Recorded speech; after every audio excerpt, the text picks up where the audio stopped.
I'm thrilled today. uh, I'm thrilled today to have Brian Biro.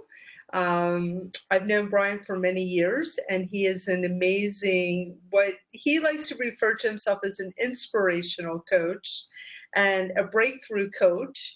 Um, and you've written 11 books. You traveled around the world speaking and teaching about team building, leadership, coaching, life balance, thriving on change and possibility thinking. What in your background prepared you to do this? Well, it's first of all great to be with you, Nancy. You have such a shining spirit, and you're doing these podcast events. I think is a great service to a lot of people. So good on you. And we're recording this on St. Paddy's Day. So and may the luck of the Irish be with you today, too. Thank you. And neither of us are wearing green, but that's okay.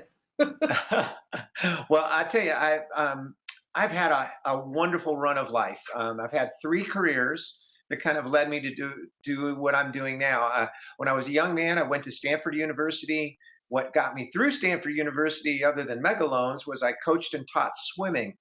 And so I loved it because it's all about bringing out the best in people. And you don't really coach swimming, you coach people.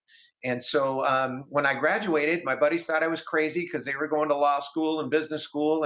But I loved coaching. And so I became a swimming coach, and it was United States swimming. So it was year round. It wasn't like at a school or, for a semester. It was year round, and had a lot of fun and a lot of wonderful things happen as a coach. My team became the largest team in America at that time for a while. Just had a blast, but I had no balance in life. I really had no life. All I had was work. So I'm probably the only person Nancy, who then took the step to go to graduate school to get a life instead of a job. And I did. Graduated from UCLA Graduate School of Business.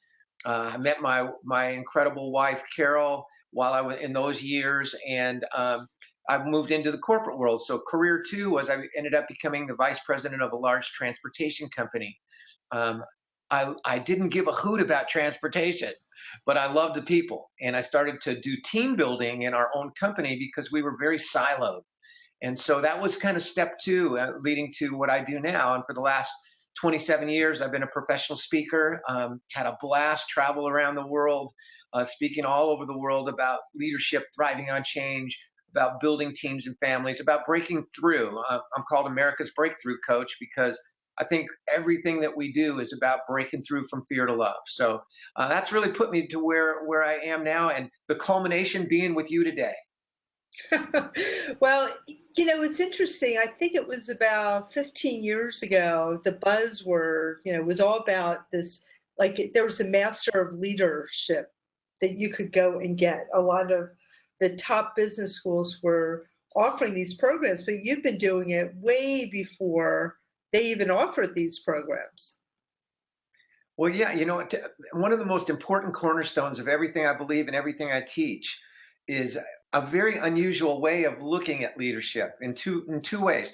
The first way is that everyone is a leader.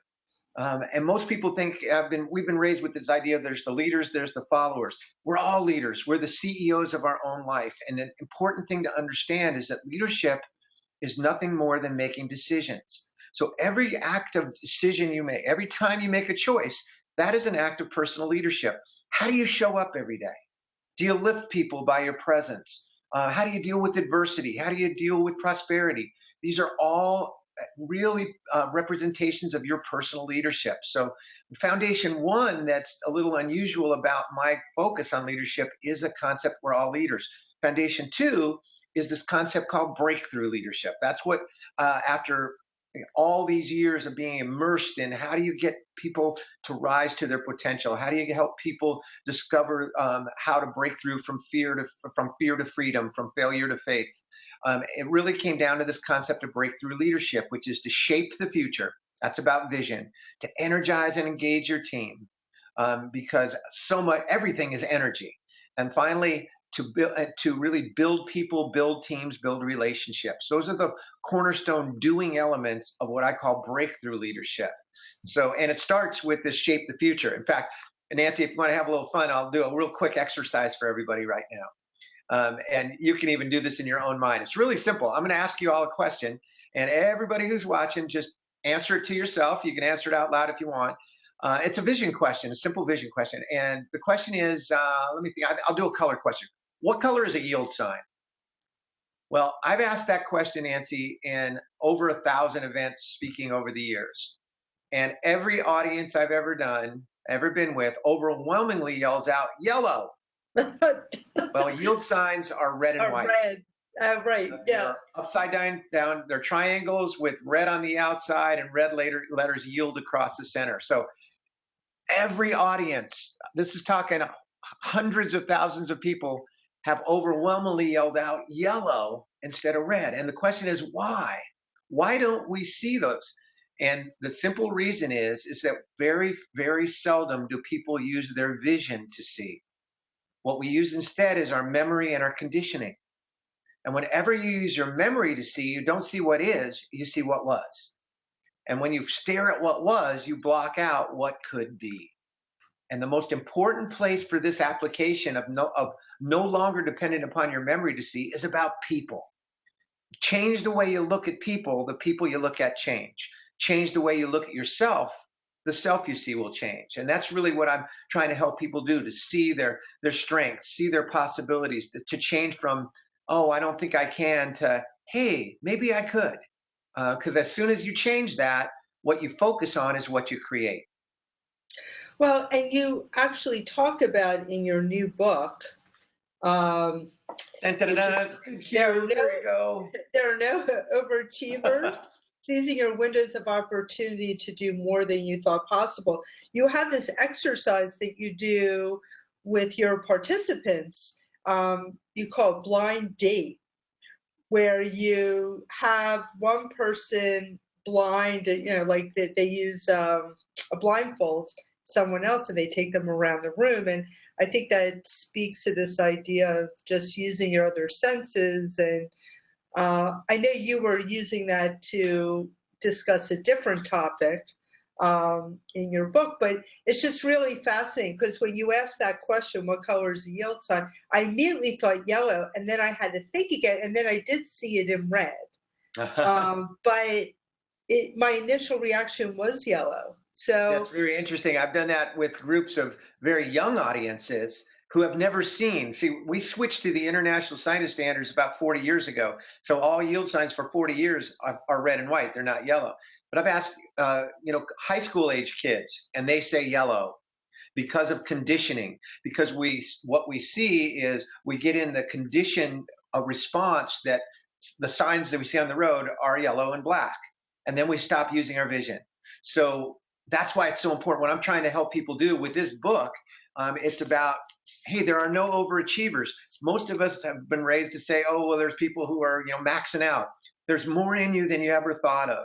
But the first step to release that, to unleash that, is to begin to use your vision again to see. Yeah, and you're bringing up a lot of questions for me, and unfortunately, we don't have 2 hours to talk about all these issues. I'm putting the whole day aside.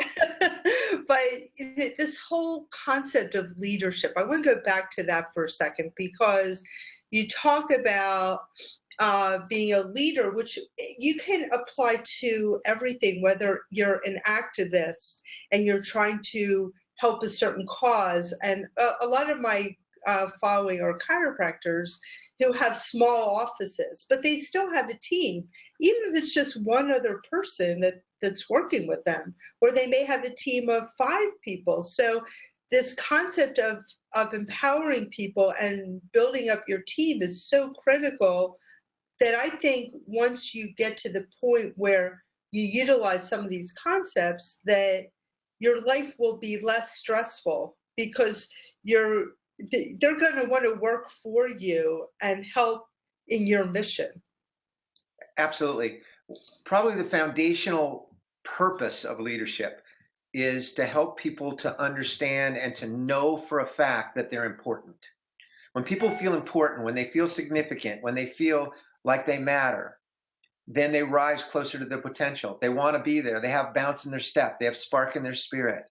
And when people feel unimportant, then it's just a job. And then from a just a job, it's, well, if there's something better to do, I'll do it.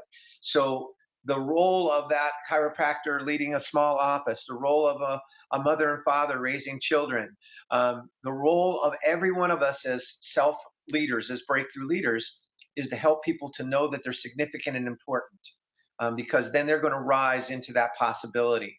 And a lot of this book, There Are No Overachievers, a lot of my work as a speaker is really helping to, how do you do that? How do you help people know they're significant? How do you become that breakthrough leader who really raises that energy, raises people's sense of possibility, and helps them to know that who they are can make a real difference? I'm going to totally put you on the spot here, since a lot of people that will be watching this, as I said, are chiropractors with chiropractic offices. I do think a common theme that we all struggle with is staff, and really developing that staff. So if you were going to give an exercise that the chiropractor could do with his staff to help build a team, like if there was just one thing that you could suggest that they do, that they could do in their office, maybe during a lunch break, what would that be? What would that look like?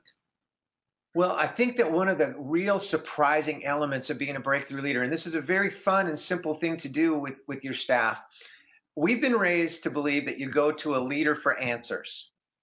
And there's a time for answers. There's definitely a time for that. But if you want to be a great leader today, you want to work with millennials in a better way, you want to really bring out the best in people, then a secret to being a great leader is to become what I call a master asker.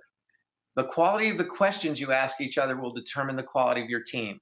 So here's a fun little exercise, because if you want to build a team, you want to really understand and listen to the people around you. So you would ask your teammates, and then they would ask you. So this is a great exercise to do one-on-one with each member of the staff. And all you're going to do is ask them a series of questions. Question one, what's the best team you've ever been a part of? And get them to talk about it. Could have been a little league team when they were little. Could have been, a book club. It could have been their family. Could have been any kind of a team. But what's the best team you've ever been a part of? That's question one. Question two, all right, what made it such a great team? So they get to talk about that. Well, it was, we just had so much fun together, whatever their answer is. Question three, what did you contribute to the team? So that they kind of look and say, what did I bring to that team? Question four, what did you receive from that team?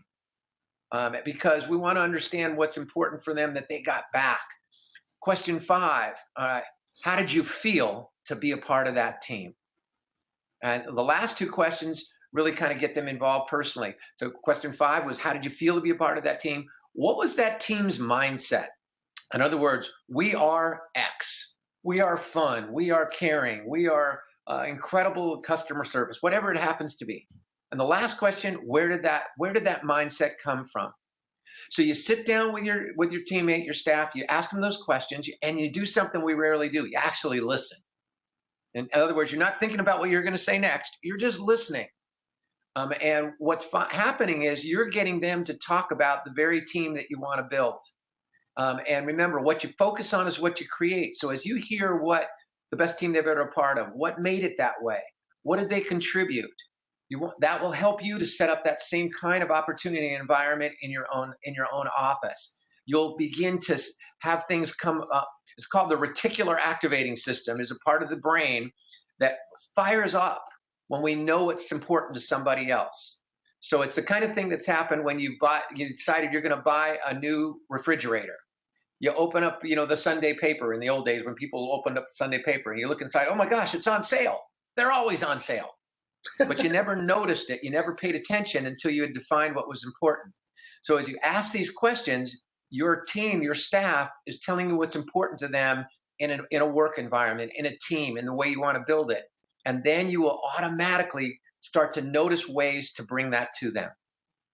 Yeah, and I'm also involved with a company called Prove It, which it's a community network marketing company. And I think these same concepts, even though my team is all over the country, these same principles could be applied as well. Oh, absolutely. And I've worked a lot with direct sales network marketing companies and No Prove It, which I think is a great company. One of the most important ingredients, and of course, as soon as you get involved in Prove It, you become a leader. You've already been a leader, but you actually become a leader. You've started your own little business. And one of the most important ingredients and one of the most difficult ones and one of the biggest challenges and mistakes that people make when they go into business is to tell more than ask. There's a great ratio. You have two ears, but one mouth. So make sure you work in that ratio, because ultimately what's going to have somebody be successful in their prove it business, just as in any business, is that they absolutely are doing it for what matters to them. They have to really achieve their desired outcomes. You can't know that for them. You can't know what's really important, but you can ask. And by asking, you do a lot of things. First of all, when you ask people what they think, you help them feel valued and important. Secondly, you'll learn things you never would have known. Third, all right, when you ask more than tell, what happens is you're getting people to think for themselves. And as you know, Nancy, what you are trying to build in your company with Prove It, you want people who are self-starters. You want people who are inspired. You want people who are really hungry to learn and grow and share and bring out the best in others. And that's really more a process of asking more than telling. Yes.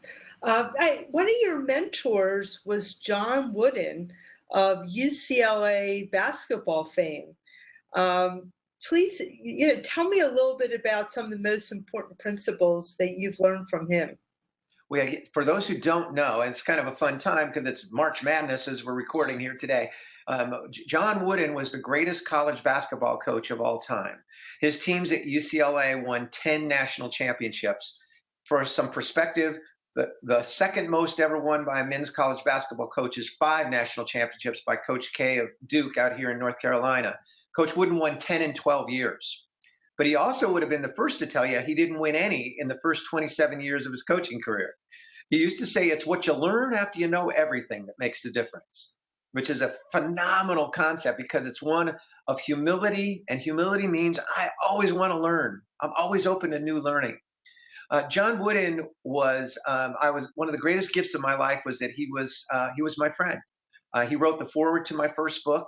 And when I first met him, he gave me one of the most beautiful, simple clarifications that I've used in my life ever since. I asked him this question. I said, Coach, what's the difference between a good team and a great one? And having had a background in coaching, I really thought he would say, well, it starts with recruiting. You got to have the talent. And the first thing he said was, Brian, it doesn't have that much to do with recruiting. That he actually is the person who used the term, there are no overachievers. He gave me the title to this new book. He said the difference between a good team and a great team, whether in sport, in business, in a family, in a community, the difference between a good leader and a great leader, the difference between a good mother and a great mother, comes down to the difference between two little words. He said on good or average teams, good or average leaders, good or average parents, those people are all willing to support each other and the greater good of the team. And the key word he used was willing. Now, I must tell you, Nancy, I always thought willing is a really good word. It's way better than unwilling. Right. But then he sort of described it in a way that kind of, as you have teenagers, if you have a teenager, you'll understand it. It says willing is about the same spirit and energy with which a teenager cleans their room. Yeah, they'll do it, but they're not real excited about it. That a great team, a great coach, a great leader, a great mother, a great life depends upon being eager to do whatever it takes. No job too big, no job too small, no job starts too early or ends too late. It's when you break through from merely being willing to being eager that you have the greatest opportunity to move closer to your potential. So he was a tremendous person. He also gave me the concept of success that has really been the cornerstone of my definition. Success being peace of mind, which comes from knowing you've given the best of which you're capable. I'll say it again. Success is peace of mind, which comes from knowing you've given the best of which you're capable. In other words, success isn't on the outside, it comes from the inside. It's focusing on controlling your controllables, on knowing, and you can't get that from the outside. You have to know on the inside, did I give my best? And then it allows you to look to do better tomorrow. Boy, as you were talking, I had these, I was listening, but I had these memories like coming through my head, like my very first real job. I was working in this company where this man, his name is Manny, he empowered his very small staff to work. I mean, he got out of me. I was working from 8 in the morning till midnight every night, and I didn't care. I was so excited to work because he empowered me and he made me realize I was such a valuable member of his team. And there was like five of us. That was it. It was him, his vice president, me, and two other people. And I did that for 2 years. I worked these crazy hours, but I loved it. And I never regretted a minute of it. And then, of course, what came into my mind then was when I decided to become a chiropractor at the age of 29. You know, all my colleagues, when I started school at the age of 30, they were all like 22, 23 years old. And I just knew that this was my passion and something I wanted to do. And even though I never considered myself a good student, it's amazing what you'll do when you find a purpose. Absolutely. You found your purpose. He did a couple of things we talked about. He was a leader who helped you feel important. He let you know that everything that you did was significant, that everything you did mattered. Two, he helped you discover that you had to find your passion. And isn't it amazing when you find your passion, how much better a student you are? Because you're doing it for your reasons, not because you're supposed to, but because you really want to, choose to, can't wait to, love to. Live your life wanting to, choosing to, loving to, can't wait to. Because the truth is, you only have to do one thing. You have to die. Everything else is a matter of choice. Now, there's circumstances, but when you come from that place of want to, choose to, that's what happened when you became that chiropractic student at 29 years of age, which, of course, at that time seemed really old, but now it doesn't seem really young. Yeah, well, 30 years later. Um, yeah, absolutely. It really made me realize my potential, where Absolutely. prior to that, I never considered myself a good student. And yet, in chiropractic school, which is just like medical school, I was hitting Dean's List almost every semester. And yeah, it's just something I really wanted to do.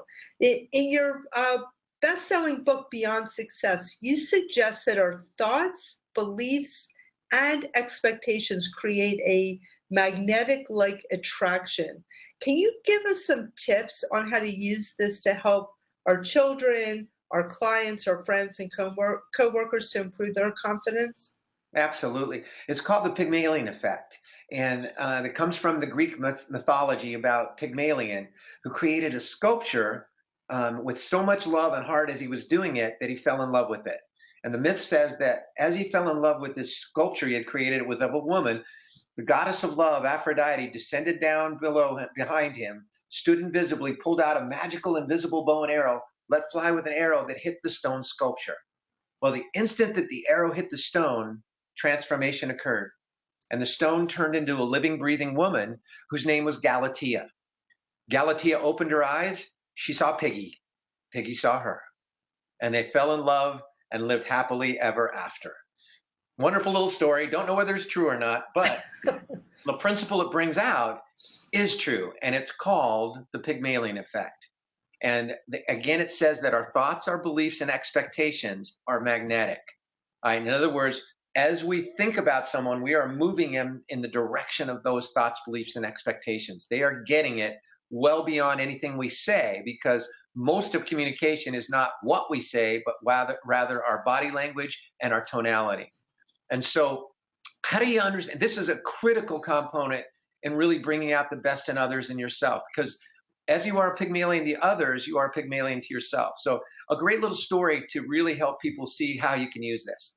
This true story. There was a teacher, a substitute teacher, who had been called into a school, who was going to work with a class for several months because the regular teacher had been in an automobile accident and was going to be out of commission for about 3 months. So as the teacher walked into the faculty room, all the teachers around said, "Hey, welcome, glad to have you here.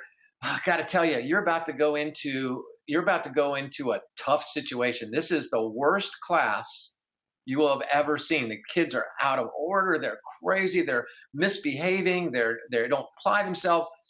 And every teacher gave him the same story. And he just nodded, said, thanks a lot, appreciate it.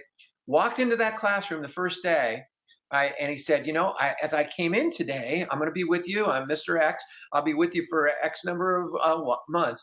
I'm just so excited to be in this classroom because as I walked in, the faculty told me that this is the most creative, most brilliant, most talented class that they've ever seen at the school. And the kids are kind of like, what? And guess what? When that regular teacher came back, she couldn't believe the transformation in these children. What you focus on is what you create. So what it means to be a Pygmalion is look for what's good in people. Look for their strengths. You lead to people's strengths. You manage around weaknesses. That's what the Pygmalion effect does. They look for the qualities that you want to admire, the qualities you want to bring out. And it's transformational. I tell some stories in my books. In this book, the new book, There Are No Overachievers, that really bring out the power of the positive Pygmalion. When I was in high school, my high school counselor brought me into his office when I was 15 and said, Brian, a student like you comes along only once every 10 or 15 years. Now, Nancy, I must tell you, when he said it, it's real likely he meant it bad more than he meant it good. Because I was the clown. My whole deal was trying to make everybody laugh. I was afraid to be my best. But the next words he said changed my life. And this was when he became a unstoppable positive Pygmalion. He said, Brian, there's something special in you. Stop wasting it. Wow. He said, every day is a gift, but you have to open it. It's nothing if you don't open it. You haven't opened one. Make every day a masterpiece. Pour your soul into it. And it was the way he said it that really reached in, grabbed my heart, shook me, and woke me up. Now, I will tell you how powerful that one Pygmalion moment is. That was when I was 15 years old. Had he not had that moment, I'm sure I would not have turned my academics around that got me into Stanford. Stanford, because I had to pay for it, caused me to look for a way to do that, and that brought me to coaching. Coaching, all right, brought me to a wonderful life in that career, but no life, which led me to my wife. In other words, had he not done that so long ago, I never would have found the pathway to my wife and children. I never would have been on this podcast right now. That's the power of Pygmalion. Every moment is a woo. Nancy, everybody on the call say woo. It's a wonderful word, W-O-O, which is a window of opportunity. And the question you got to ask yourself is, how many of those have we missed? Why do we miss windows of opportunity? A window of opportunity is every precious moment. You never know if the next person you meet today may become your lifelong friend. You never know if the next idea you have may change the whole trajectory of your life. So the question is not, is there a woo? There is. The question you got to ask yourself, why do we miss them? How do we miss them? Well, when you're a positive Pygmalion, you seize those windows of opportunities. You look for people's positive strengths. You look in the mirror. You see your possibilities, not your limits. Because either way, what you focus on is what you create. It's interesting when as you know, I'm not currently in practice, but when I had this rule where I would leave my personal stuff outside when I would walk through my office door. No matter what was going, if there was, really difficult stuff. My father was actually dying from Lou Gehrig's disease for 2 years. And my thing was, I'm going to walk into the office and, I loved my father greatly. He was the most important figure in my life. But I knew if I didn't focus on my patients and all the positive things that they were bringing and I was bringing to them, that was not going to be good. So it was just always this thing. I open the door to my office and I leave everything else behind. And my focus is 100% on my patients. And I think it's because of that I was able to attract 5 to 9 new patients a week without doing any advertising. It was just, they knew when I was with them that I was 100% with them. That is probably the most important of all of the principles that I teach. It's a very big part of this new book. It's a very big part of every speaking engagement, more than 1,600 speaking engagements around the world over the last 25 years. It's the concept of being fully present. So let's talk about that. When you're fully present, you just described it well. When you're fully present, 100% of your mind, body, and spirit is with the person you're with where they are now. That's so important. I'll say it again. When you're fully present, 100% of your mind, body, and spirit is with the person you're with where they are now. Now, everybody on this podcast, how many of you have ever been with somebody where you know their body's present, but the rest of them is definitely in some other county? Yeah. And here's the question. How does that make you feel? Terrible. And for every person I've ever known, when someone we want to be fully present with us, to be there 100% with us, when they're not present with us, it makes us feel worth less. It makes us feel insignificant and unimportant. And again, that is what leadership is about, is helping people be important. Well, how do you do that? It's by being fully present.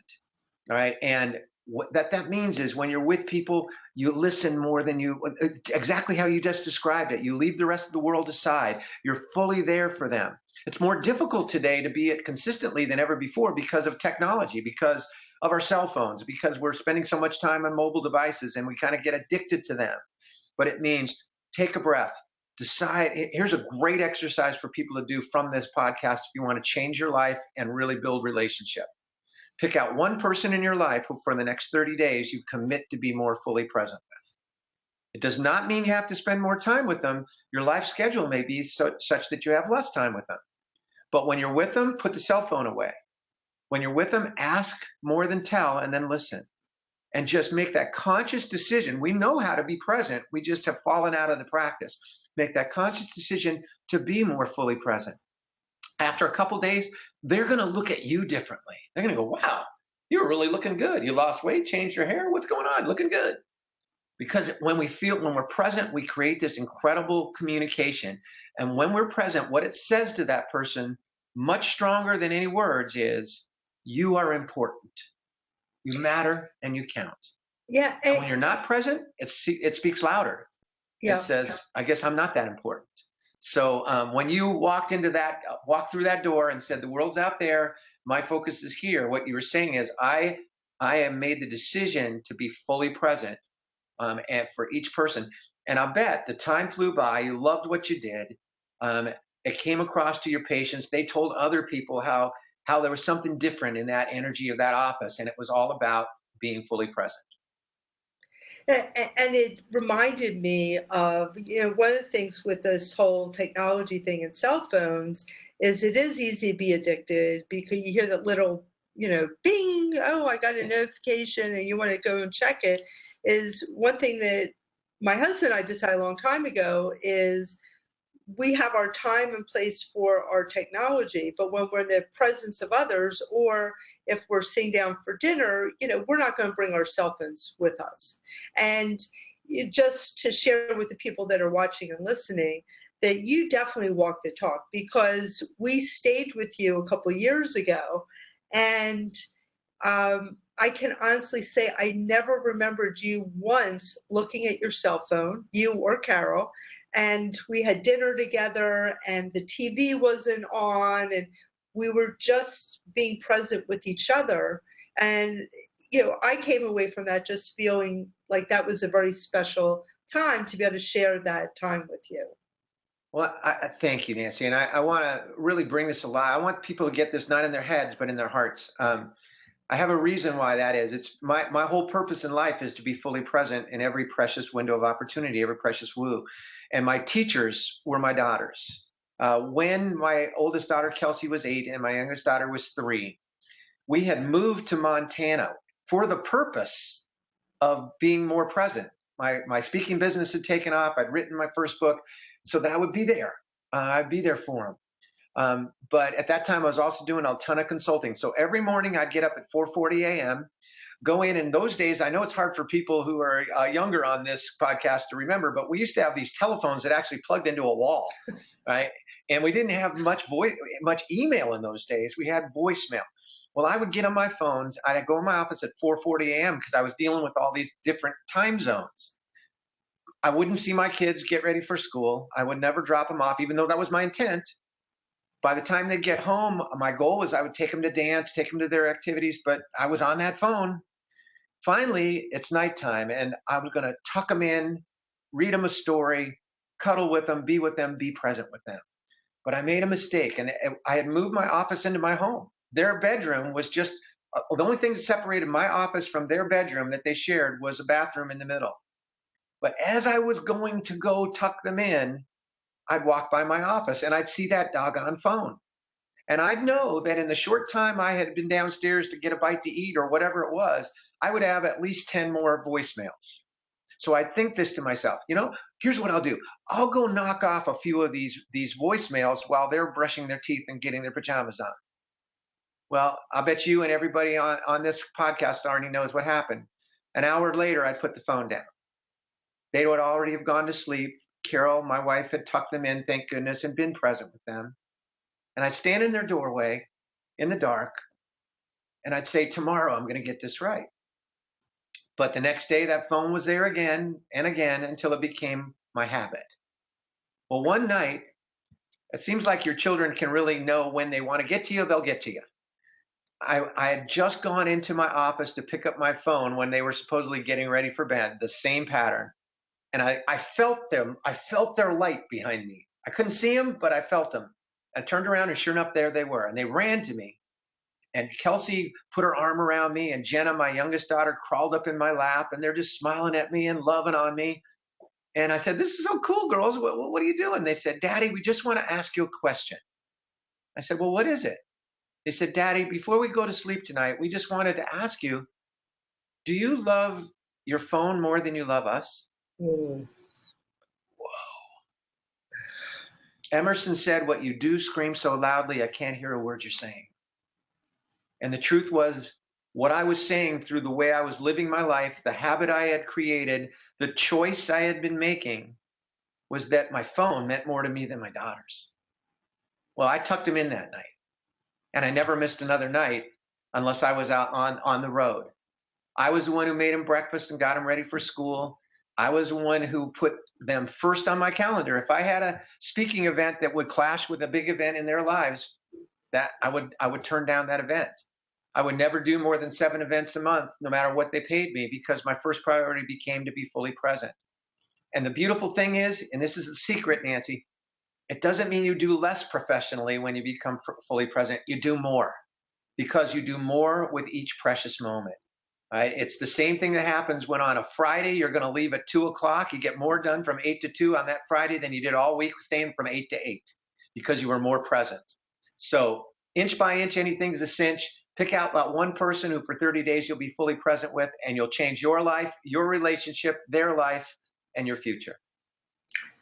Well, I think that's a great way to end this interview, because I had a couple other questions, but I think that was perfect. So I want to thank you so much for sharing your wisdom. And for anybody who's watching, my chiropractic friends, obviously Brian would be an amazing speaker at conventions that you might be involved in. I know that you have a very limited availability. I know that you work with some of the top corporations in this country and are booked out pretty well in advance, but I'm just putting it out there because I think it would be amazing to see you live and work through a lot of these exercises that you've helped others with to develop themselves. Well, I would love to. I've loved the times that I've spoken for a few chiropractic conventions. Great people. They're always hungry to learn. And what I love in my speaking is I want people to get in the game instead of on the sidelines. So we do more fun stuff, meaningful stuff, emotional stuff. We laugh till we cry till we laugh. It's a blast. So I appreciate that. And I'm so excited that you brought this on with the new book. It's very exciting. This book is, I feel really great about this. I feel like it really has the potential to help people who read it in every quadrant of their lives. Yep. And I've really enjoyed reading it. So thank you. Thank you. And we'll see you soon. All right. Joy to you all. Thanks for being here.